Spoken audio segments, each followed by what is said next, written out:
There's a couple areas I'd like to talk about. One is application isolation through integration, and the other is lifecycle modeling. Those are two areas where we feel we've achieved some very powerful things with Vitria. With respect to application isolation, we set up our process models so that the CRM application is totally separated from the billing application, and the order process that runs in the middle doesn't really know anything about either one of those applications. And there are layers in between that do the translation back and forth. That's enabled us to create the XM order. And now we're able to extend that order out into other areas and allow other entry points.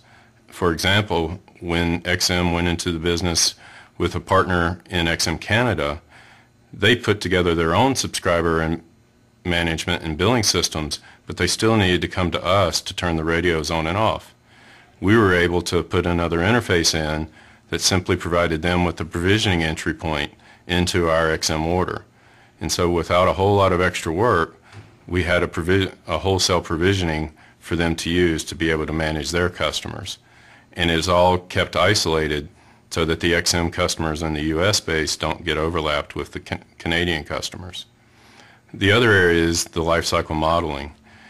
With Vitria's top-down approach, we're able to create process models that show the entire life cycle of a customer visually as well as physically within the code.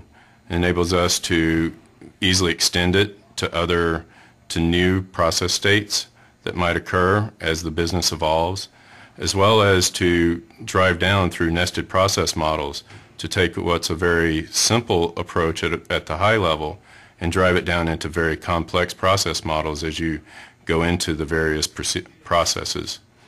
It's been a very powerful tool for us, and we're able to extend it in many ways that are very much like what everyone espouses now with service-oriented architecture. I tend to think that we created a natural SOA through the way Vitria approaches process modeling before people were even using that term.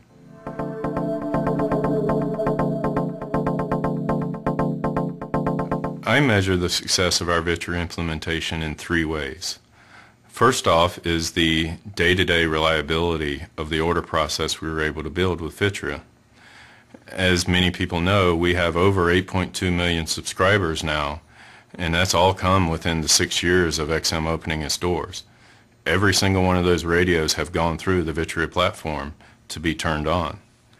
We continue to grow at rates that would be enviable in many businesses, and Vitria continues to process those orders reliably day after day after day, and keeping all of our applications in sync across CRM, billing, and conditional access.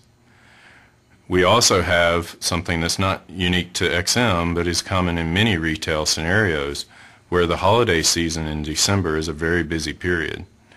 We have a number of customers who receive XM radios as gifts during that time, and when they open it, they want to turn it on, usually all about the same time where they're opening their gifts. That means we have a surge in requests and orders in a very short period of time that we don't experience in other parts of the year. We've been able to work with Vitria to scale our application up so that it can handle those very large volumes of orders on a point basis, as well as continue to do the day-over-day order processing throughout the rest of the year. And that's been very important for us. The third area that I measure success in is the extensibility. As an example, when we started selling service and hardware together on our website, we needed to be able to get the service tax rates out to the website so that they could charge our customers appropriately. All of our service taxes lie within the billing system, which is where we manage our subscriber packages. We were able to use Vitria, which was already linked into the billing system, to expose a tax rate function that the website could use to retrieve those tax rates in real time and give the customer the proper feedback as they're going through the shopping cart process. And we were able to do that very quickly, and using Vitria's natural service-oriented architecture approach, do it in such a way that the website didn't have to be linked directly into our billing system. And that was very important for us.